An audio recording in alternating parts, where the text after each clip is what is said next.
My name is Riley Gaines. This past year I recently graduated from the University of Kentucky, where I was on the women's swim and dive team all 4 years of my collegiate career. I grew up here in Nashville, Tennessee. I started swimming at the age of 4, so I've dedicated 18 years of my life to my sport. Dedicated 18 years of my life to achieving maximum performance. So of course this means in your sport-specific training, in the weight room, your sleep schedule, your diet, your physical rehabilitation. There's so much that goes into competing at the highest level. I was extremely fortunate to be heavily recruited. Ultimately, I chose the University of Kentucky, where I had a phenomenal experience. Transitioning to college, that I thought I had worked hard my entire life, but that was a whole new level of working hard. My sophomore year, we came back. I was having this breakout season. In March of 2020, that's when our NCAA championships were supposed to be. About 3 days before we were supposed to leave, COVID hit.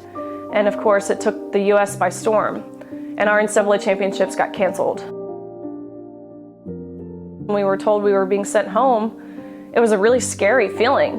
Of course, pools were closed, gyms were closed. There was no way really to continue improving in your sport, which is a scary thought when you know you're eventually going to have to come back and compete.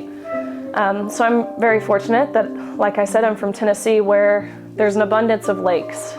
And so every day over COVID for months, I put on a wetsuit and I swam aimlessly in this lake, miles every single day, just hoping to continue improving. I came back my junior year, and where a lot of my competitors and my teammates were at this disadvantage because they had taken a few months off, I was at an advantage. I just really picked up where I left off and had, again, a breakout junior season. I came back my senior year, and I knew I could accomplish even more than I had my junior year.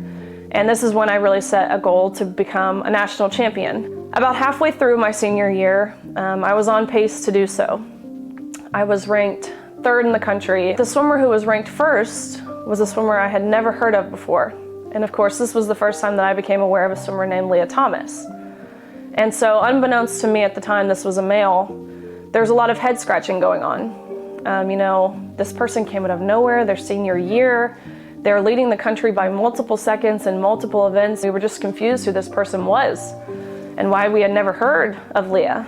And it wasn't until a few days after these nation-leading times were posted, an article came out disclosing Lia Thomas is formerly Will Thomas and swam 3 years on the men's team at University of Pennsylvania before deciding to switch over to the women's team. And I read this, and I was so shocked by this information, but truthfully, I felt almost a sense of relief because I was able to look up who Will Thomas was. We saw this was a mediocre male swimmer at best, ranking the year prior 462nd nationally among the men at best. And that's why I say I felt a sense of relief, because I thought the NCAA would see this exactly how I saw it, exactly how anyone would see it. So about 3 weeks before our national championships in March of 2022, the NCAA announced that Lia Thomas would in fact be competing with the women, and there was nothing we could do about it. It was this sense of helplessness. Of course, I tried not to let it distract me from my goals and what I had set out to achieve, because again, this was something I had worked my entire life to get to this meet, knowing you're going against someone who, no matter what training you put in, no matter what, how talented you are, there's a certain level of advantage that you can't overcome, no matter what you do. So it almost felt as if we were going into the race with our hands tied behind our back. I can wholeheartedly attest to the tears that I saw from the 9th and 17th place finishers who missed out on being named an All-American by 1 place. And I can wholeheartedly attest to the extreme discomfort in the locker room when you turn around and there's a 6'4" biological male dropping his clothes fully intact with an exposing male genitalia, watching you and other girls undress. It just felt like betrayal. It felt as if the people who were supposed to be protecting us, the people who were supposed to be ensuring that we're able to compete fairly and safely, were doing everything in their power to take that away from us as female athletes. So that next day of competition was the 200 freestyle, which was the event that Thomas and I competed against each other in. We both swam in the morning. We qualified top 8. We came back that evening and we raced, and ultimately we tied.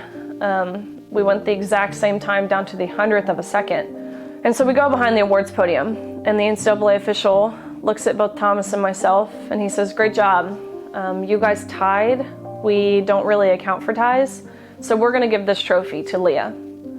And so I was, of course, taken aback by this. Lia has to hold the trophy for photo purposes. You can pose with this 6th place trophy, but you'll have to give it back. You will go home empty-handed. Lia takes the trophy home. And that is when I realized I'd had enough. I knew the unfair competition was wrong. I knew the locker room aspect was wrong.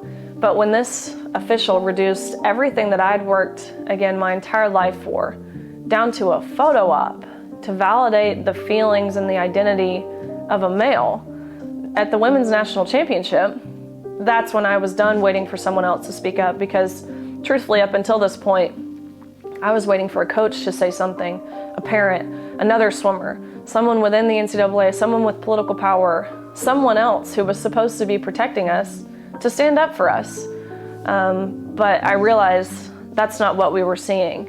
And it really hit me that if we as female athletes aren't willing to stick up for ourselves, how can we expect someone else to stick up for us?